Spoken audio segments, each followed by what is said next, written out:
Olá, pessoal, eu sou o professor Piero Júnior, contador, especialista em imposto de renda pessoa física, e vamos tentar aqui no dia de hoje fazer com que a gente leve a vocês um conhecimento maior sobre essa prática tão importante que é o imposto de renda pessoa física, né?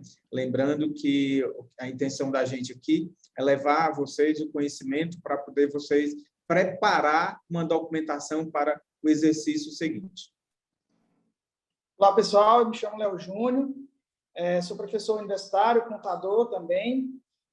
Atualmente tenho escritório de contabilidade, a gente atua na área de controladoria interna e externa dos órgãos públicos, e a gente está aí para somar nesse grande evento e tentar tirar as dúvidas de vocês, trazer aí o máximo de informações possíveis sobre a declaração do imposto de renda já para o próximo ano, tá? Muita gente acaba deixando muito para a última hora, e aqui a gente vai esclarecer alguns mitos, algumas verdades, e tentar fazer com que vocês já comecem a separar essa documentação para declarar próximo ano o seu imposto de renda. Pessoal, esse aí é meu amigo Léo, né? Professor aí da região, lá do Aracati, a pessoa altamente conhecedora da legislação, que leva muito conhecimento àquela região, e a gente está batendo um papo sobre esse imposto de renda. Léo, vamos começar do início, né, da parte de identificação, que muita gente, Léo, às vezes, erra por não identificar o seu próprio nome, né? Porque muitas vezes você tem um nome na Receita Federal e na sua documentação você tem outro, principalmente hoje em dia nem tanto mais, mas antes as mulheres, principalmente quando casavam, levavam o nome do marido, né? E às vezes separava e realmente tirava o nome do marido, e muitas vezes esse nome ficava lá ainda como casada ou como solteira, né? Então, até mesmo na hora de abertura de empresas, a gente também tem esse problema. Então, no imposto de renda, Léo, é bom as pessoas, quando forem iniciar o imposto de renda, já fazer uma consulta no próprio site da Receita Federal para realmente ver essa identificação do nome, certo? Então, eu acho que esse é um ponto já inicial quando você vai realmente iniciar a declaração de imposto de renda. Exatamente. E aí a gente sabe que quem é obrigado a declarar, né, são as pessoas físicas residentes no Brasil, que tiveram no ano anterior, no caso, vai ser esse ano, porque do ano anterior a gente já fez a declaração esse ano, que foi até final de maio, né? E aí, essa documentação que vocês precisam separar seria a desse ano. Então, as pessoas, com certeza, a própria Receita Federal, né, vai aumentar esses rendimentos tributáveis. Então, são pessoas físicas residentes no Brasil que tiveram rendimentos tributáveis, né, acima de R$ 28.559,70. Com certeza, o próximo ano vai haver aí um aumentozinho, né? Também quem recebeu rendimentos isentos, não tributáveis ou tributáveis exclusivamente na fonte, superior a 40 mil, né? Como doações, heranças. Também quem no ano passado teve receita bruta superior a R$ 142.798,50, né, em atividade rural. E aí, quem pretende compensar com prejuízos a atividade rural nos anos calendários anteriores ou no próprio ano de 2020, né? Também quem tinha até o final desse ano, quem tem até o final desse ano bens em direitos, né, que seriam imóveis, veículos ou investimentos, que somem, né, superem o valor de 300 mil. As pessoas que tiveram ganho de capital de alienação de bens ou direitos ou aplicaram em bolsa de valores de mercadorias de futuros ou assemelhados, né, agora esse ano. Quem vendeu, né, quem vender nesse ano algum imóvel residencial e usou o recurso para comprar uma outra residência de moradia dentro do prazo de 180 dias, né? Então, que optou pela isenção da Receita Federal. Então, as pessoas que venderam algum imóvel, vão vender imóveis esse ano, tem até 180 dias, né, para poder comprar um novo imóvel, senão vai ter que declarar no próximo ano. pessoas que tiveram a residir no país em qualquer mês e ano, então pessoas do estrangeiro, até mesmo brasileiros que estão fora do Brasil e vieram morar no Brasil, né? Tanto brasileiros ou estrangeiros também são obrigados a declarar. E pessoas, aí esse ano a gente teve uma situação específica, que foram as pessoas que receberam auxílio emergencial, né? Esse ano tiveram que declarar imposto de renda também. Então, a gente teve aí alguns problemas esse ano referente às pessoas que receberam receberam auxílio emergencial, né? Por exemplo, uma família, os filhos acabaram recebendo auxílio emergencial, quando foi esse ano que os pais foram declarar, eles eram dependentes, e acabou caindo aí já, de imediato, né? A própria Receita já gerava um comunicado, né? Dizendo que essas pessoas receberam auxílio emergencial e ou precisava devolver ou precisava declarar. E aí a gente optou, né? Você também como fazedor de declaração, a gente optou por retirar esses dependentes. E aí, nessa retirada de dependentes, todos aqueles gastos com a educação, saúde, né, que a gente sabe que é dedutível, acaba não entrando na declaração, acabou não entrando na declaração esse ano. Como a gente sabe que esse benefício continua por esse ano, então a gente tem que ter muito cuidado, porque próximo ano, ao declarar, a gente vai ter que optar em deixar ou não esses dependentes. E lembrando que esses dependentes, a partir do momento que receberam esse benefício e foi inserido na declaração de imposto de renda, a própria Receita Federal exige a devolução do dinheiro. A gente precisa ter cuidado aí, porque próximo ano a gente vai ter essa mesma pegadinha para o próximo ano.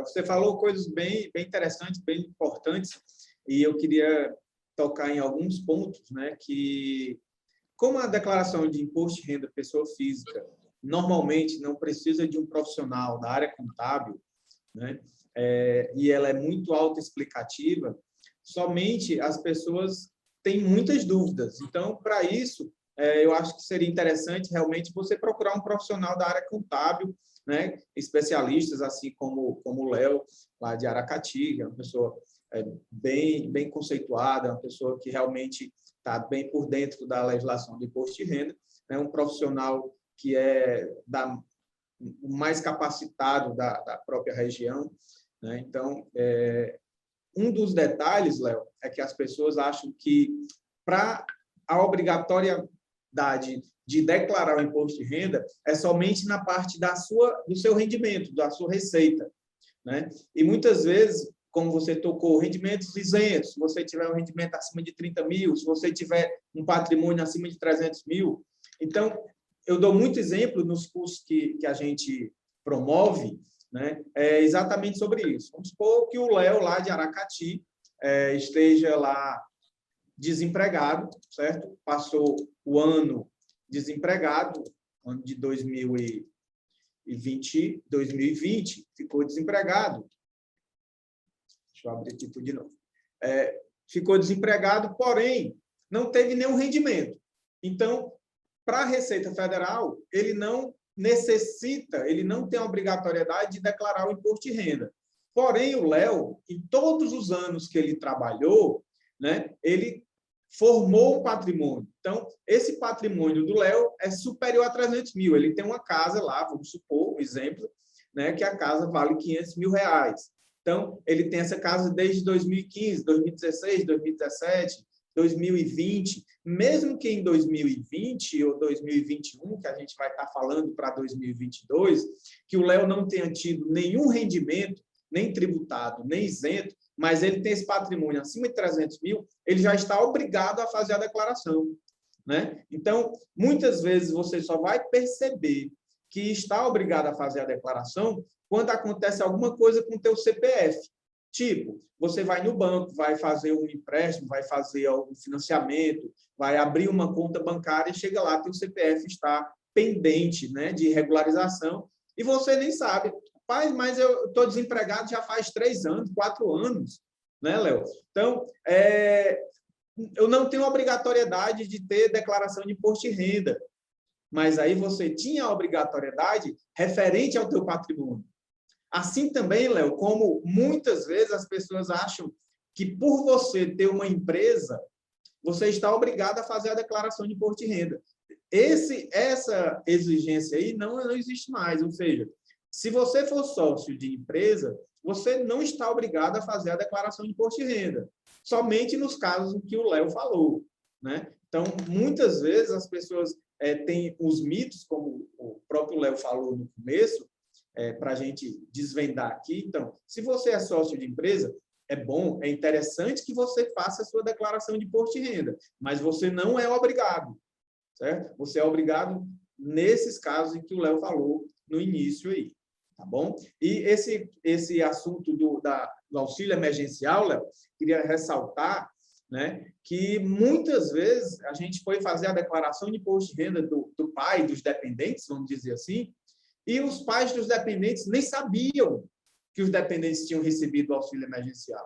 Então, serviu também para mostrar que no nosso país, sem falar de ideologia política, certo? No nosso país, as pessoas continuam fazendo errado, achando que está fazendo certo, né? Muitas e muitas pessoas receberam auxílio emergencial, e eu, nesse ano aqui, que eu fiz muita declaração de imposto de renda, me surpreendeu muita gente, porque ao invés de fazer o que você disse, de dizer, olha, vamos fazer uma retificadora, porque o que é que aconteceu em 2021 e pode acontecer em 2022? Você só sabia que estava com aquele débito, aquela pendência, após a transmissão da declaração. E muita gente fez o quê? Muita gente fez uma retificadora, tirando o dependente, certo? Para não pagar aquilo ali. E antes de você ter tirado o dependente, Léo, seria interessante você fazer um planejamento tributário. Eu vou pagar mais ou menos com esse meu dependente? Porque você vai perder o dependente, você vai perder as despesas com a educação, você vai perder as despesas médicas, despesas com plano de saúde, despesas com previdência privada. Então, seria interessante que as pessoas tivessem feito um planejamento tributário com um profissional habilitado, certo? Para poder dizer se era interessante ou não tirar o dependente ou pagar o tributo. Então, me surpreendeu, Léo, foi a dignidade de muita gente. O pai disse, olha, se ele recebeu, eu vou devolver, certo? Assim, teve muitos casos mesmo, que eles não era para ter recebido, mas como ele recebeu, eu vou devolver. Então, eu achei assim, que o nosso país realmente está mudando, as pessoas estão tendo uma consciência maior referente a isso, né? A tributação, referente à sonegação, referente a tudo isso, até mesmo porque tá muito perigoso hoje você sonegar, né? Porque a gente tem os expedientes da vida, tem os cruzamentos, tem a Demob, tem a Decred, tem a E-Financeira, tem todas essas declarações que as empresas ou os bancos, os cartões de crédito estão obrigados a informar a Receita Federal, do qual você nem imagina as informações que a Receita Federal já tem lá, né? Então, o nosso país já está de parabéns, né, mudando essa mentalidade de muita gente. Outra coisa que eu queria falar, Léo... Outra situação também, Pinheiro, que a gente observa muito, né, pelo menos aqui, quando a gente começa a fazer as declarações, lembrando que as declarações de imposto de renda qualquer pessoa pode fazer, porém, a gente pega muito problema quando a pessoa quer fazer sua própria declaração, que é de seu direito, né? Mas a gente pega muitas pessoas que chegam com pendências justamente nas suas declarações por não ter o conhecimento que um contador tem. Então, a importância do contador, né? Procurar um profissional da contabilidade para poder lhe ajudar, lhe auxiliar, ou até mesmo fazer essa sua declaração. E aí, muitos ficam nessas dúvidas, né, de quem é meu dependente, quem é caracterizado como meu dependente, eu posso colocar meu irmão, eu posso colocar meu sobrinho, não é porque eu pago a escola de um sobrinho, né? Então, assim, a gente sabe que a Receita Federal não permite isso, a não ser que você tenha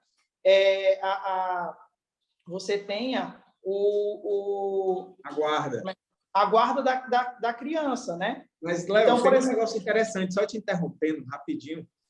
A Receita Federal, ela não... ela permite que você pague. Não tem problema, você pode pagar. a despesa do colégio do João, do Manel, do Pedro, do Felipe, do filho da empregada, do seu enteado, não tem problema. Não precisa você ter a guarda. O grande problema é que você não pode deduzir. Certo? Então, Léo, tem um detalhe que as pessoas não sabem, certo? Principalmente na declaração simplificada, é que você é obrigado a declarar as despesas. Se você não declarar essas despesas, você ocorre numa infração.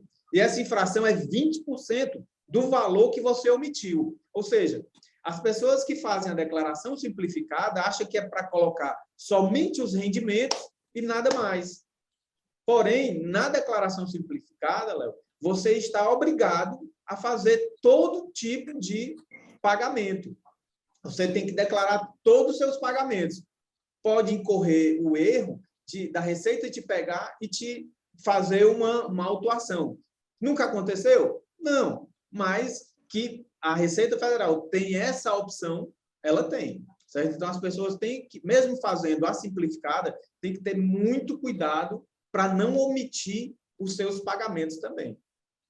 Exatamente. Então, outra coisa também que a gente observa são os pais, né, as mães, que a gente acaba colocando, até o próprio cônjuge.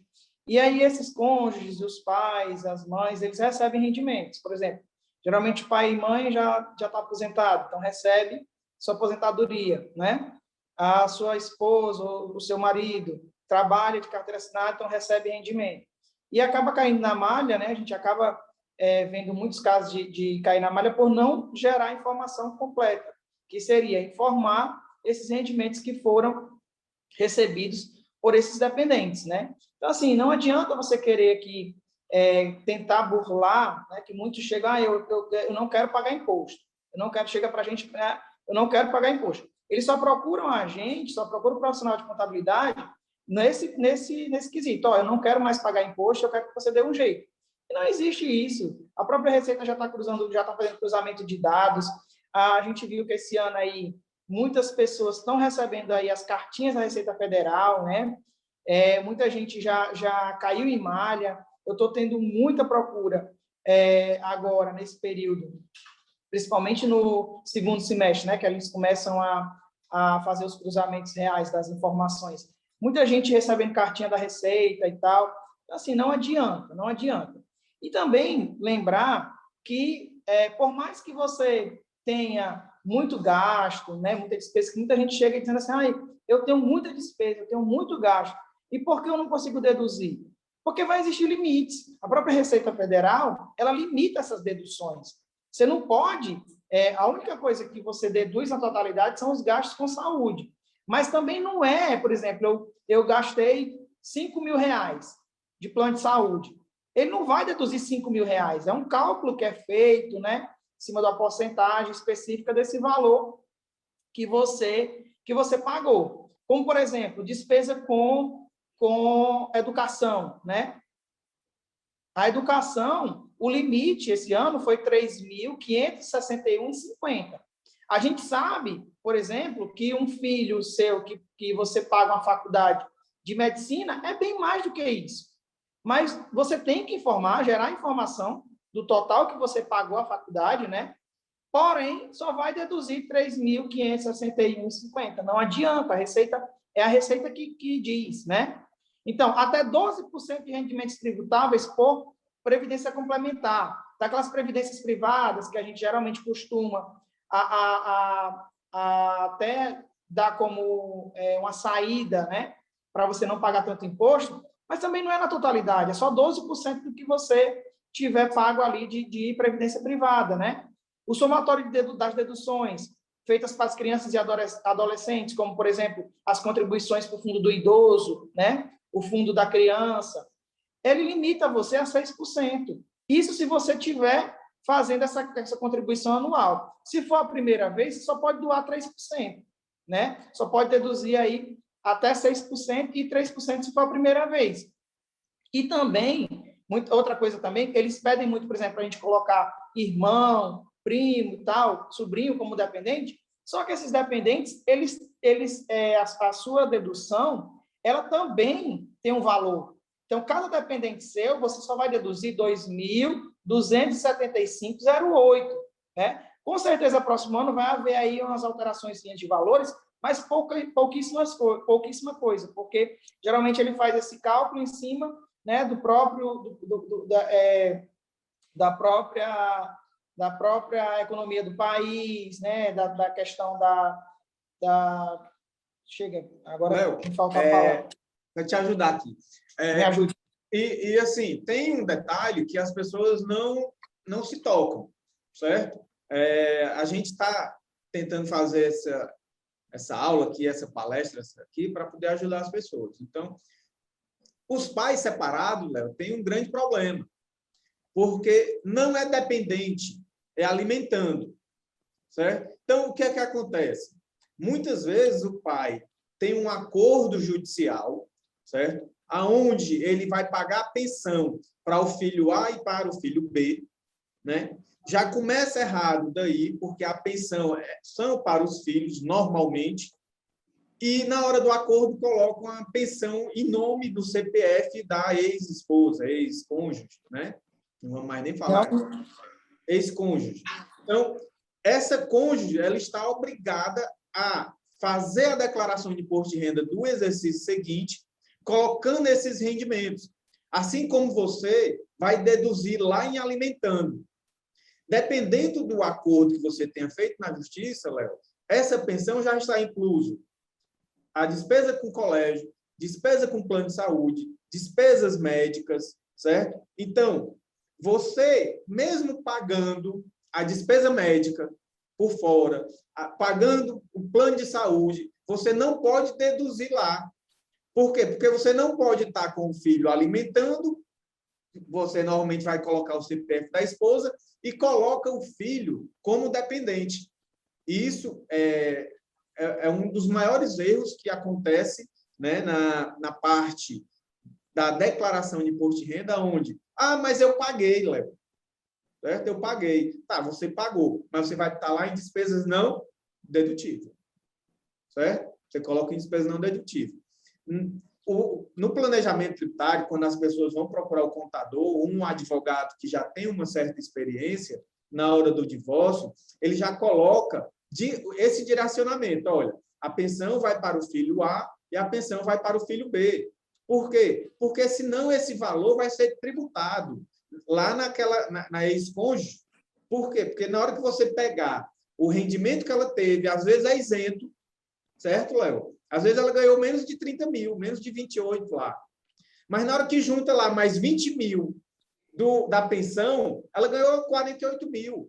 E em cima desses 48 mil, ela vai ser tributada do imposto de renda. Ou seja, aqueles 28 mil que ela não ia pagar imposto, ela vai pagar. E os 20 mil, que não é rendimento dela, ela também vai pagar imposto de renda. Então, muito cuidado na hora de fazer essa parte do divórcio, muita atenção na hora que você for fazer essa parte da declaração onde tem alimentando e onde tem dependente, porque isso aí é um dos maiores erros que as pessoas cometem por falta de orientação, por falta de uma organização, né? Então, muito cuidado. Outra coisa também que a gente observa muito são aquelas pessoas autônomas, né? Por exemplo, que vivem de aluguéis, né? Fazem trabalhos esporádicos, né? E nos procuram para poder se regularizar e gerar informação e tal. E aí, também essas pessoas, se tiverem bens, né? Com certeza, quando você acaba vivendo de aluguéis, por exemplo, você tem um patrimônio, né? E esse patrimônio, dependendo da situação, pode sim você já ser obrigado a declarar imposto de renda. Então, tem que ter muito cuidado quanto a isso. Lembrando que a não declaração, quando você é obrigado a declarar e você não declara, né, de imediato você é obrigado a declarar independente, se tiver passado do prazo, você vai ser obrigado a declarar, né, a Receita Federal não lhe isenta disso.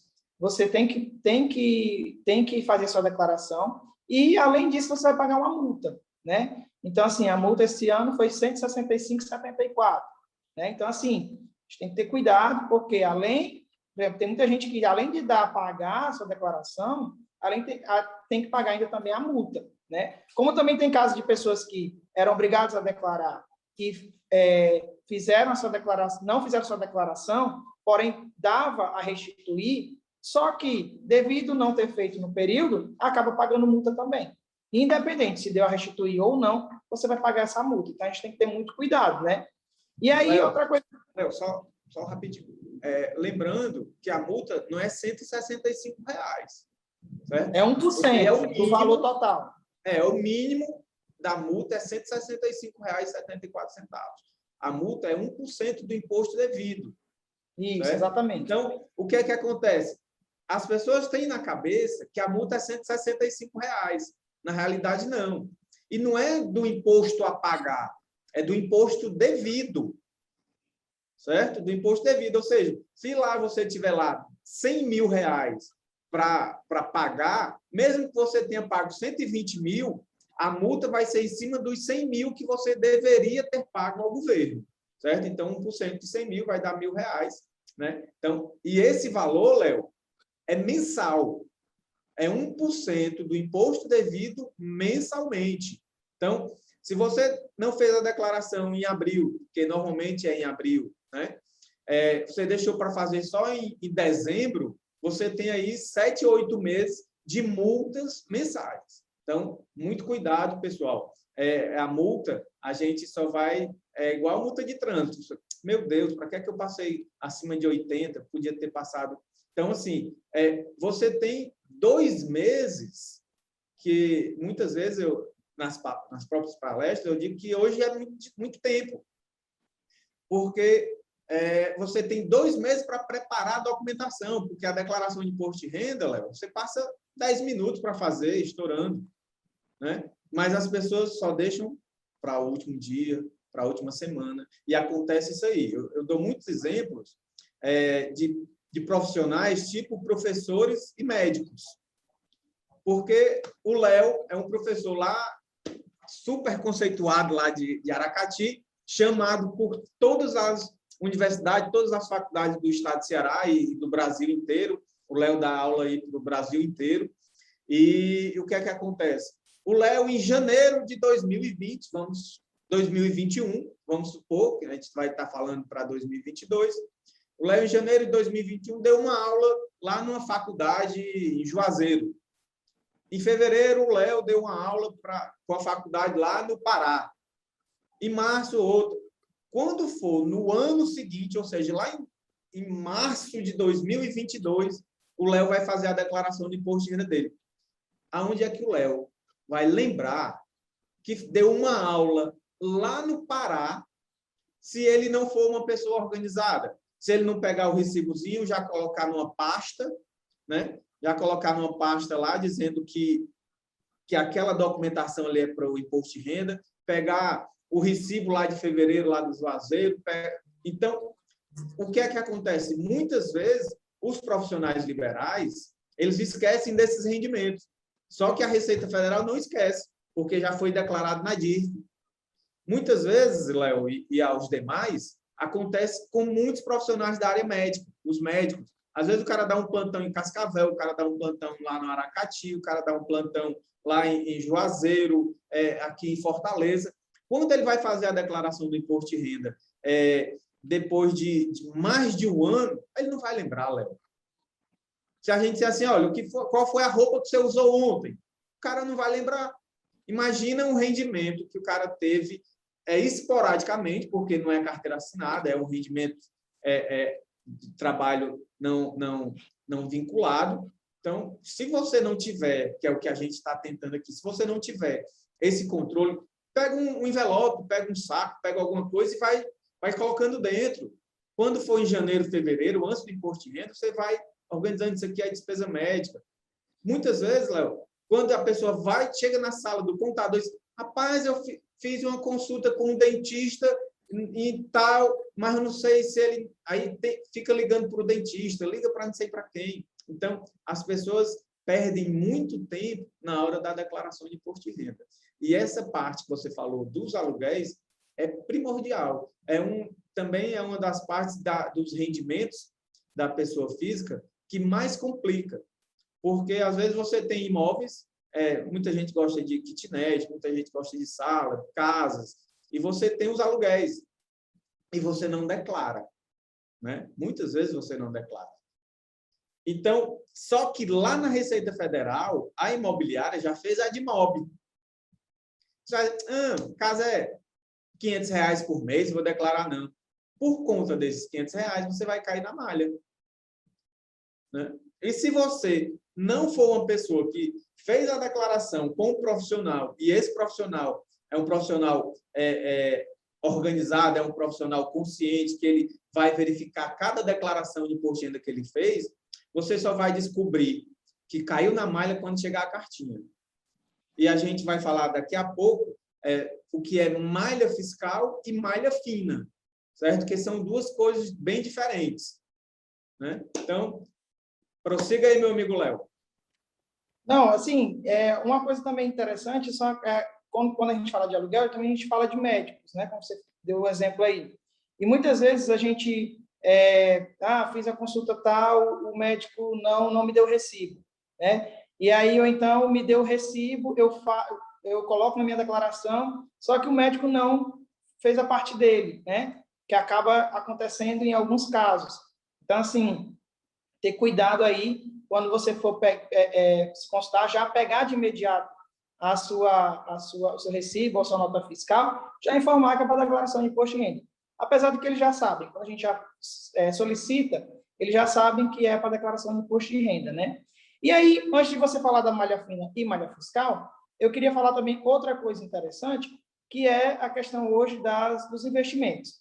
Muitos jovens, principalmente agora, estão trabalhando com essa questão de investimento, investindo até mesmo nessas criptomoedas, investindo na bolsa de valores, né? E aí também temos que ter cuidado quanto a isso, né? Esses rendimentos que vocês tiverem durante esse ano, que vocês fizerem esses investimentos, eles devem ser, sim, declarados no ano seguinte. E se você for dependente, você tem que comunicar aos seus pais sobre esses investimentos que você anda fazendo, porque tem muita gente aí que recebe uma pensão, que recebe uma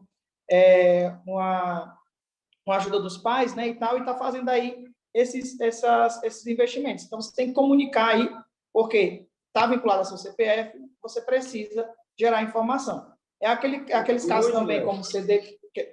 E hoje, com esses bancos digitais, os pais não têm mais o controle que eles tinham antes, né? Porque, vamos supor, eu tenho uma mesada de R$ 1.000 todo mês e eu não gasto os 1.000, né? Então, eu coloco na aplicação e essa aplicação, apesar dela não ser tributada por ser R$ 1.000, a gente só tributar acima de 20.000 mensal, né? Mas tem rendimentos, né? Tem dividendos, tem juros sobre o capital próprio, e esses valores eles têm que ser declarados lá na declaração do titular. Então, muito cuidado você, na hora que for fazer a declaração de imposto de renda, eu digo, até mesmo da pessoa jurídica, Léo, do próprio Simples ou das empresas normal, você tem que ter uma conversa.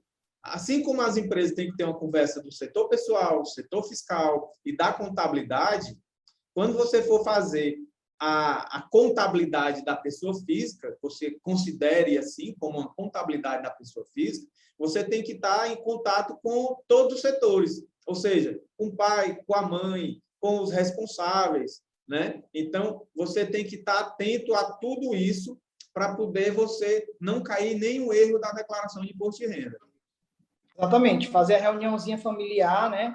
Para saber o que foi que você fez durante o ano, para poder não ser pego lá na frente. E outra coisa também que muitos, quando nos procuram, ficam naquela perturbação que a gente costuma falar, é a questão das liberações dos lotes, quando eles têm o imposto a restituir. Aí fica, quando é que eu vou receber? Quando é que eu vou receber? E tal, não sei o quê. Já saiu o primeiro lote. Então, assim, a Receita Federal ela libera 5 lotes, né? Então, o primeiro lote é liberado dia 31 de maio, né? O segundo lote, geralmente, é 30 de junho. O terceiro, 30 de julho. O quarto, 31 de agosto. E o quinto lote é 30 de setembro. E aí, o que é que determina essas liberações dos lotes? É justamente os períodos que você fez a sua declaração. Então, se você é uma pessoa que faz logo no início, Fevereiro lá, quando libera o programa da Receita, você já fez sua declaração, assim que sai, você possivelmente já receberá no dia 31 de maio, né? Aí no primeiro lote. E assim sucessivamente, tá? A cada mês, a cada demora que você vai tendo, né, para fazer essa declaração, ele vai, você vai interferir, no caso, vai interferir no recebimento, né, de acordo com os lotes que são liberados pela Receita Federal. Você tocou num ponto aí anterior, Léo, sobre investimento, sobre ganho de capital, né? Então, as pessoas realmente, a declaração de imposto de renda, aquela mais fácil, você realmente talvez não precise de uma assessoria.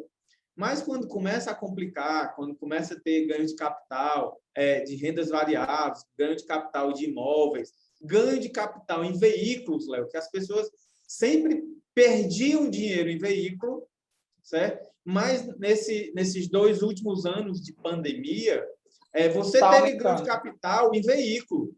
Ou seja, exatamente, se você comprou teu veículo lá por 30, 40, 50 mil e vendeu esse veículo por 60 mil, 100 mil, você tem um ganho de capital em cima de veículo também.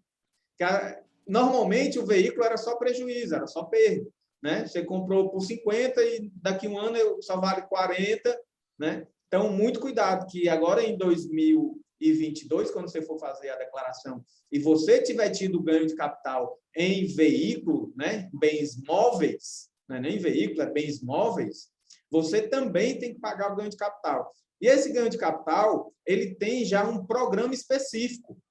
Você faz a apuração desse ganho de capital no programa auxiliar da declaração de imposto de renda, ele vai te dizer o valor que você vai deduzir dos anos que aquele bem já possuía, né? A depreciação, tudo isso, o programa vai gerar e vai te calcular o valor e vai já sair o DARF, e essa informação você vai importar direto no programa do imposto de renda. Então, não deixe para fazer direto no programa do imposto de renda, porque você está passivo de errar, né? A probabilidade de um erro é bem maior.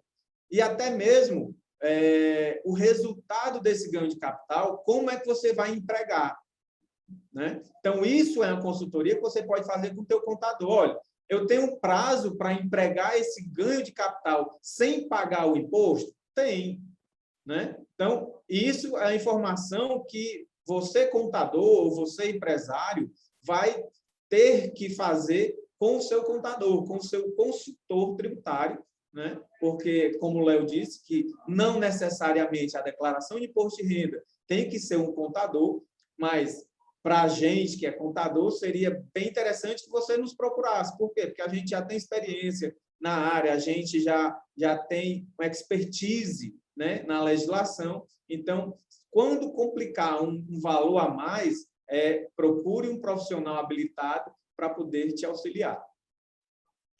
Um dos mitos que a gente encontra também, né, falando aí sobre bens, né, quando a gente recebe alguns clientes que têm imóveis, né, ou até mesmo agora nessa situação específica dos veículos que passaram por um aumento, né, mas falando em si de imóveis, chegam para a gente, eu tenho um terrenozinho ali e tal, e aí a gente pergunta, esse terreno você comprou por quanto? Não, eu comprei por 100 mil. E aí, não, mas você declara aí só 30 mil, 40 mil. Eles têm a percepção que o valor dos imóveis ele vai interferir nessa declaração de imposto de renda. E eles têm que entender que é o contrário. Você tem que colocar o valor real, o valor que ele se encontra no momento, né? Por exemplo, nesse ano específico, porque ele lhe auxilia, por exemplo, no imposto que você vai pagar numa possível venda. Então, por exemplo, se todo ano eu venho dizendo que minha casa ela vale 30 mil, 30 mil, 30 mil, quando for esse ano eu vendo minha casa por 150 mil, né? Então, assim, o ganho aí vai ser 120 mil. E tem um detalhe, Léo, bem que as pessoas legalmente, né, que elas não têm a noção da legislação, o que é que elas fazem? a minha casa vale 150 mil, ela já coloca na declaração 150 mil. Na realidade, ela não pode ter essa evolução patrimonial. Se você comprou sua casa por 30 mil há 10, 15 anos atrás, essa tua casa vale 30 mil. Né? Pelo menos, fiscalmente, tua casa vale 30 mil. Porque você não pode atualizar o valor do teu patrimônio, né? Sem nenhum acordo, sem nenhuma auditoria, alguma coisa assim. Você pode até incorporar algumas coisas, certo? Mas tem que estar toda documentada. Então, se essa casa você comprou por 30 mil, ela vai ser 30 mil até você vender. Se não vender, ela vai continuar 30 mil para o resto da sua vida. Né? É por isso que se tem o ganho de capital. Por quê? Porque o ganho de capital é o valor de mercado menos o valor de aquisição. Por isso vai ter sempre esse valor em imóvel. Por isso que nunca tinha em veículo. Por quê? Porque o valor que você comprava nunca sempre era o valor que depreciado. você vendia, sempre tinha as depreciações. Né? Só que eles chegam para a gente com o valor da casa comprada por 150 mil, querendo que a gente registre por 50. E a gente sabe que isso vai interferir lá na frente. Então, a gente precisa registrar de acordo com o que realmente o fato gerador, como ele ocorreu.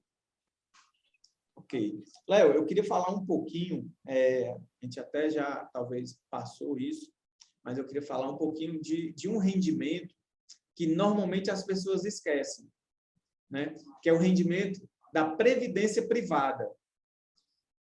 Todas as vezes que você tem que fazer o imposto de renda no seu contador, vai levar para o seu contador, né? Você sempre lembra de levar o comprovante de rendimentos. E esse comprovante de rendimentos que a empresa te entrega, você entrega o contador, ele preenche tudo e transmite a declaração. E, normalmente, essa transmissão, às vezes, cai na malha. Por quê? Porque você tinha uma previdência privada, que, às vezes, muitas vezes, no decorrer dos anos, você contribuiu, né? E, quando você resgatou essa previdência privada, você esqueceu de informar o contador, né? E o contador também não declarou, e essa informação é uma omissão para a Receita Federal. Cai naquela mesma coisa que a gente falando dos médicos, dos professores, ou seja, vamos supor que a pessoa tenha resgatado a previdência privada, Léo, em abril de 2021. Quando for em abril de 2022, que ela for fazer a declaração de imposto de renda, ela não vai lembrar nunca que recebeu esse valor. Né? Então, se ela, é o que a gente está tentando, se ela for uma pessoa, se ela for não, ela tem que ser uma pessoa organizada para ela não se prejudicar. Então, recebeu esse rendimento da Previdência Privada, Léo, coloca lá naquele saco do imposto de renda 2022, certo? Porque quando for em 2022, ela vai, vixe, eu recebi essa Previdência Privada. Né? Então, muito cuidado, pessoal. O que a gente está tentando mostrar a vocês coloca uma gaveta, certo? Coloca uma pasta, coloca uma mochila, uma bolsa, alguma coisa, e vai colocando os teus documentos diários, né, para o imposto de renda. Principalmente, Léo, os profissionais liberais que podem fazer o livro caixa. Né? Às vezes o cara vai fazer o livro caixa e não tem documento nenhum. Quer que o profissional faça o livro caixa com os valores que ele está dizendo. No dia que ele cai numa malha, vai dizer: cadê você fez? Isso aqui é de onde? Tirou isso de onde? Né? Então, você profissional também, quando for fazer o livro caixa, Léo, é uma recomendação que eu dou a todos os profissionais: se não tiver o documento, não faça. Porque a responsabilidade civil é sua também. Certo? Então, na hora que você foi contratado por uma pessoa para fazer a declaração de imposto de renda e você caiu nessa omissão, você também é responsável por isso. Então, pessoal, vamos se organizar, vamos criar um local, alguma coisa, para poder a gente realmente fazer o que tem que ser feito. Exatamente. E aí, já indo para nossas considerações finais, queria que você desmistificasse aí essa questão da malha fiscal, né, e da malha tributária. Então, assim, o cara caiu na malha. a primeira coisa que ele disse, ó, cair na malha fina. Normalmente, a malha fina ela é posterior à malha fiscal. A malha fiscal é aquela opção que a Receita Federal dá para dizer, olha, cara, tu fez a declaração errada. E hoje a Receita Federal está boazinha, porque ela está te mandando a informação que você cometeu um erro. Ela está dizendo, olha, eu estou vendo que tu errou. Faz a retificadora para eu não te multar. Certo? Então, tudo isso que a gente falou é uma malha fiscal. Você omitiu um rendimento, você omitiu os aluguéis, você colocou um dependente a mais, você colocou despesas de dependente quando era para ser alimentando, você não colocou bens, então, tudo isso é passivo de uma malha fina. Mas a Receita Federal, antes disso, ela te joga numa malha eletrônica, que é a malha fiscal que a gente diz, aonde você vai fazer a retificadora, vai pagar ou receber a mais, porque a Receita Federal, Léo, ela não informa só quando você vai pagar mais, ela informa que você errou também para você receber mais. Então, o Robin Hood, né, que é o imposto progressivo, quem paga mais, quem ganha mais, recebe mais, quem ganha menos, né? Então, tudo isso, Léo, para você não cair numa malha fina. Porque quando você cai na malha fina, a Receita vai dizer, me traz a documentação, que é aquilo que eu falei do livro caixa. Olha, tu fez o livro caixa, eu estou achando que teu livro caixa está muito alto. Então, faz o seguinte, manda aí o comprovante. E hoje, pessoal, é bem interessante, você pode ver até no próprio site da Receita Federal, tudo defesa, é tudo no sistema virtual, você escaneia os documentos, envia os documentos, você tem seu protocolo, né? Então, tudo ficou mais fácil, Léo. Tanto da Receita te pegar, se você fizer errado, como você ajustar as coisas. E eu queria também, nessa parte da consideração final, Léo, falar sobre o certificado digital, certo? Então, hoje em dia, pessoal, está muito mais fácil você não cometer erro. Você entra lá no ECAC, lá no gov.br, faz sua declaração de imposto de renda com o teu certificado digital, todas as informações já estão lá. Você só vai dizer, ó, ok. Ou então, faltou essa despesa aqui, faltou esse rendimento aqui. Essa parte de investimento, Léo, já está tudo lá. O que você ganhou de rendimento, o que você ganhou de juros sobre capital próprio, o que você ganhou de dividendos. Então, tudo isso já está lá. Então, quem tem certificado digital, assim como o Léo falou, que são as pessoas que recebem mais rápido, né? Depois da lista de prioridades. Então, quando você for fazer a declaração de imposto de renda, com o certificado digital, ali já está dizendo que quase que seu imposto de renda já está correto. Não tem mais nenhum defeito, nenhum detalhe. Por quê? Porque a Receita Federal já sabe de tudo. Ela tem a DIRF, que são as empresas que declararam que você recebeu. Ela tem a DECRED, que é a declaração dos cartões de crédito, dizendo quanto você utilizou de cartão de crédito, que é um dos maiores problemas que as pessoas têm. Porque muita gente, Léo, diz o seguinte, o cara não ganhou nada durante o ano de 2021, mas todo mês ele pagou lá 10 mil reais de cartão. Porque ele quer o quê? Ele quer as milhas para poder viajar, né? Então, se ele pagou 10 mil reais de cartão todo mês, quanto ele pagou de cartão? 10 mil. Quem foi que pagou? Foi ele? Foi. Mesmo que ele tenha recebido esse dinheiro de A, B, C, D, G. Tá ainda, né? Então, para a Receita Federal, no mínimo, ele ganhou, Pinheiro, no mínimo, ele ganhou 10 mil reais. Pinheiro, aquele famoso cartão empresta, né? O cartão da família que cartão da tio família tem, que empresta para todo mundo. Para todo mundo. Então, o cartão tem limite. Aí o cara quer ganhar as milhas para viajar, aí diz, pode comprar no meu cartão. Só que ele comete esse erro. Se ele está pagando lá 10 mil reais de cartão, todo mês ele tem que ter ganho 10 mil. E essa informação já está lá na Receita Federal. Aí o cara comprou um carro, essa informação já está lá. O cara comprou um imóvel, essa informação está lá. Não adianta o Léo colocar 50 mil se o imóvel for 150, porque essa informação já está lá na Receita 150, né, que o cartório já está passando. Então, muito cuidado, né, nessas artimanhas que as pessoas utilizavam, que isso praticamente acabou, né? Então, as pessoas hoje têm que realmente tentar fazer o mais correto possível para não cair nessa malha fiscal e, posteriormente, não cair na malha fina. Muito bem. Lembrando, pessoal, toda essa parte de informes, né, que você precisa gerar na declaração de imposto de renda, é interessante que você tenha posse do documento. Então, geralmente, quando a gente faz, nós profissionais, a gente pede a comprovação através de recibo, de notas fiscais, né, até a questão do próprio informe de rendimento da empresa. A gente nunca faz só com a palavra do cliente. Por quê? A gente sabe que a Receita Federal tem esses programas que permitem você a fazer essas defesas e, com certeza, você vai precisar desses documentos para comprovar alguma coisa. Às vezes, não é nem você que está errado, às vezes é a empresa que gerou a informação errada, né? Como eu já tive de pegar algumas situações desse tipo. Então, você de posse do documento, você tem como se salvar. Não, eu recebi o documento, está aqui o documento dizendo que meus informes foram esses. Então, se a empresa gerou a informação de outra forma, a empresa que está errada.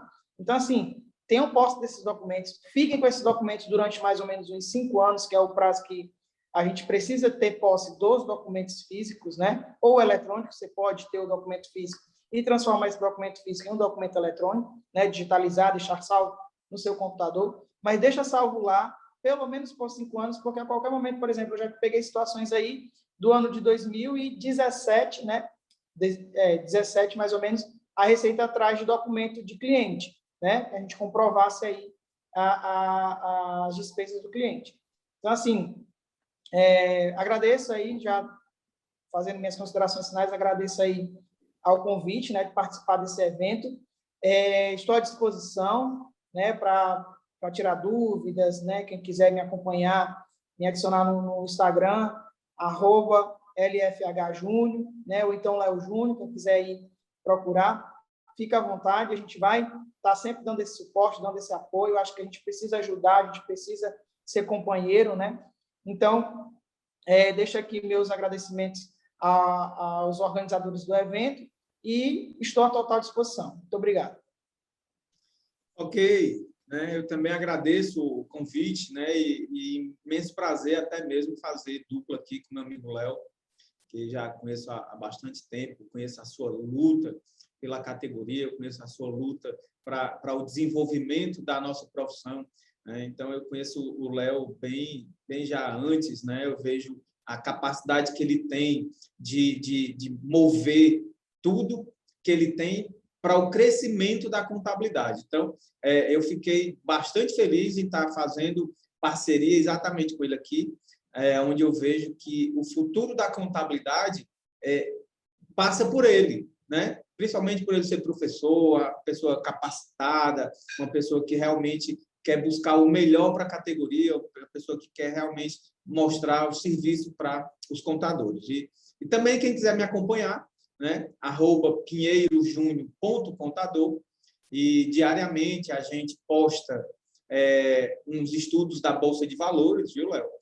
Todo dia a gente posta lá quais são as ações boas para a Bolsa de Valores. A gente tem postagens também interessantes para a área contábil, né? Então, a gente também tenta elevar um pouco o nível da contabilidade, deixar aquela contabilidade operacional para uma contabilidade gerencial, uma contabilidade que a pessoa realmente pense mais do que o que ele age, certo? Então, vamos pensar mais, vamos tentar mudar essa mentalidade que está aí de profissional, que está pensando que a contabilidade é só aquilo. A gente tem uma área muito vasta, Léo, para a contabilidade. E, dentre umas delas, essa que a gente falou aqui, de imposto de renda. Você pode ser profissional somente de imposto de renda.